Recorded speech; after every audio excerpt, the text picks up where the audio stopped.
तो गरीब तो मरी हो मन को केस में बाकी गरीब जी हले नथी जे हुकुमरान उन्हनि खे को सच्चाई करन तो गरीब जो इलाज सही थे बाकी गरीब धिका खाई 2 महीना थी इन्हीं सा गड सिविल अस्पताल में 1.5 महीनो जिम्स में को न सुञातो उते नाला ही नथा ॿुधान बाबा कहिड़ो डॉक्टर जे असां ख़बर चवनि पिया वॾेरनि जी सिफ़ारिश करायो उहो असांखे को सुञाणे ई न वरी सुबुह वॾो डॉक्टर आयो उन्ही चयो साईं असां न बिजली आहे न एसी आहे असांजो हाल आहे पकड़िया पिया हे लॻो पियो आहे 100 ॻाल्हियूं कयूं माना असांखे टरकाए भॼाए छॾियऊं।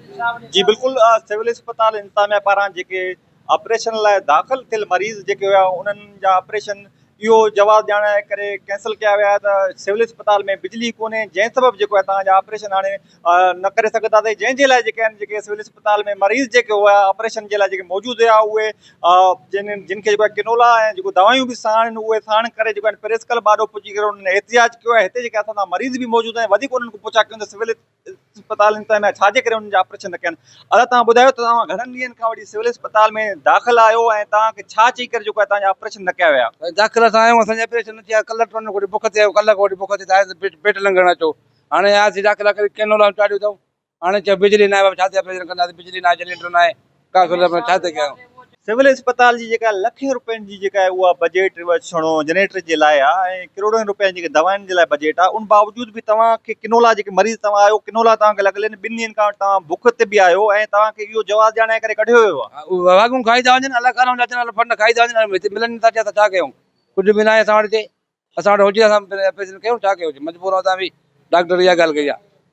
तव्हां जेके दवायूं जेके ख़रीद कया आहिनि उहे सिविल अस्पताल पारां तव्हांखे ॾिना विया या उहे बि तव्हां पंहिंजा वरिता पैसनि दवा लिखी ॾिनो 12 वरितासीं प्राइवेट में पैसनि न कोन मिलिया न कुझु बि। हाणे तव्हां दवायूं बि ॿाहिरि खां वरितो ऐं जेके आहिनि तव्हांखे किनोला बि लॻल आहिनि पोइ बि तव्हांखे जेको आहे अॼु जेको आहे बेदख़ल कयो वियो आहे तव्हां सूबाई वज़ीर सिहत तोड़े वसवारनि खां छा मुतालबो कंदो? मुताबिक़ असांजे साईं कुझु न कुझु त थिए न असां मरीज़ माण्हू काॾे वेंदासीं किथां हाणे किराया भाड़ा करे आयासीं पर ॿीहर काॾे वेंदासीं 8 ॾींहं अचूं बि न थिए पोइ छा कंदासीं। ऐं जिम्स में 1.5 महीनो रुलियाऊं अधे जी ऑपरेशन हुई रुली उहो चवनि पिया वॾेरनि जी सिफ़ारिश करायो उहो असांखे को सुञाणे ई न वरी आयासीं 1.5 महीने खां पोइ सिविल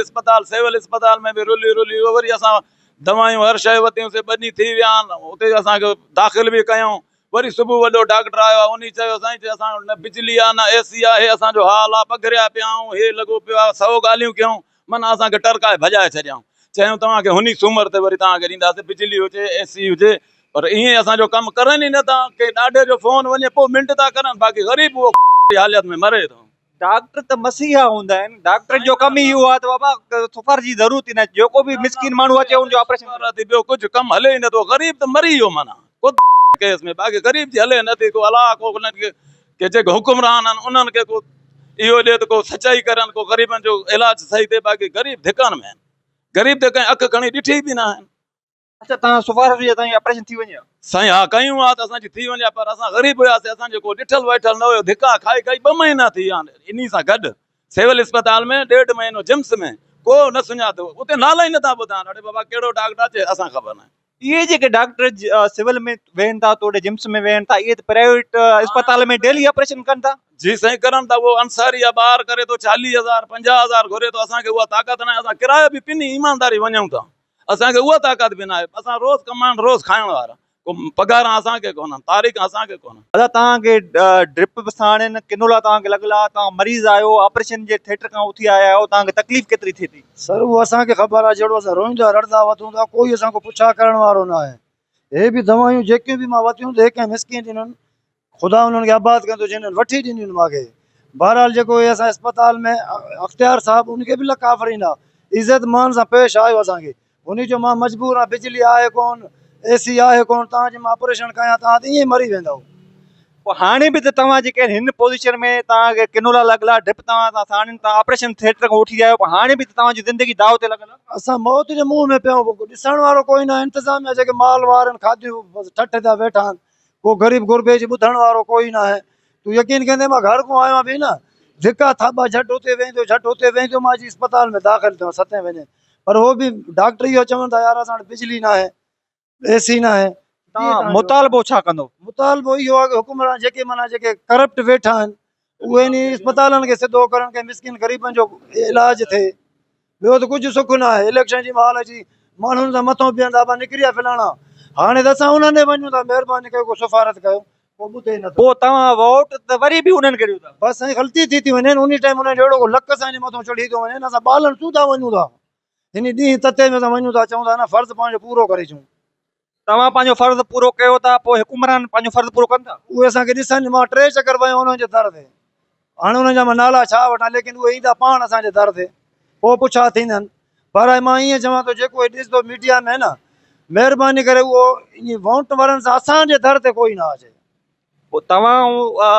अवाम जेका आहे उहो ॿुधायो वञे थो बिरयानी प्लेट ते विकिरो थी थो वञे। कुझु बि न आहे सर ईअं हाणे बिरयानी ते केरु पंहिंजो ईमान विकिणंदो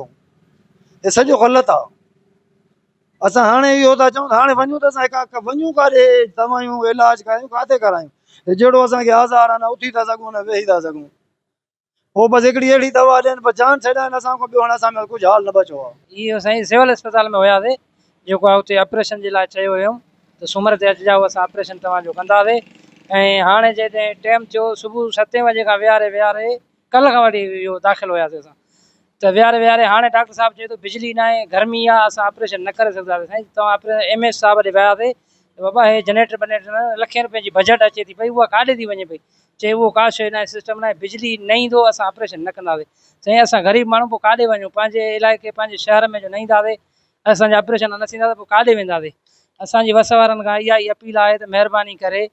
ज़िला इंतिज़ामिया कुझु न कुझु करनि असां ग़रीबनि जे लाइ। इहे बि शिकायतूं आहिनि जेके डॉक्टर आहिनि उहे बहानो ॼाणाए करे मरीज़ खे सिविल अस्पताल में ऑपरेशन इन लाइ बि नथा करनि जीअं मरीज़ जेके आहिनि उहे प्राइवेट में अचनि उन्हनि खे ॻरा जेके आहिनि पैसा उगाड़िया वञनि। जी बिल्कुलु ईअं ई बि आहे साईं ऐं दवाऊं बि का शइ न आहिनि हिकिड़ी टिकी छा आहे उहा बि न मिली आहे असांखे हुतां सरकारी अस्पताल मां कुल पैसनि सां ॿाहिरां प्राइवेट वरिता आहे। मां छंछर को वठी अचां थो सिविल ते छंछर को राति 12 बजे बि कुझु बि न खायो आहे अॼु सुबुह जो बि कुझु न खाधो आहे छो अॼु तुंहिंजो ऑपरेशन थी वेंदो आयासीं 7 बजे सुबुह जो आया आहियूं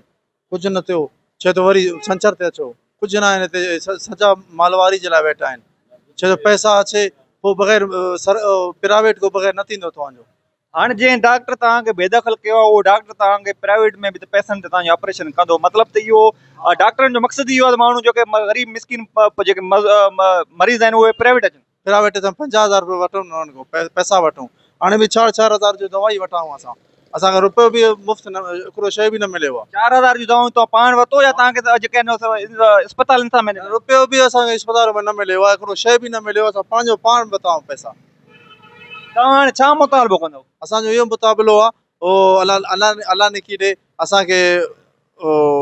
असांजो कमु करे न असांखे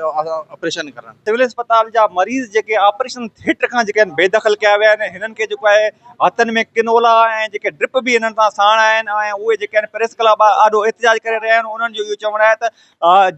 इहो सिविल अस्पताल में असांजो जेको आहे ऑपरेशन जेको आहे जो ॾींहुं रखियलु हुयो असां सिविल अस्पताल में 2 ॾींहंनि खां वठी दाख़िल हुयासीं अॼु जेको आहे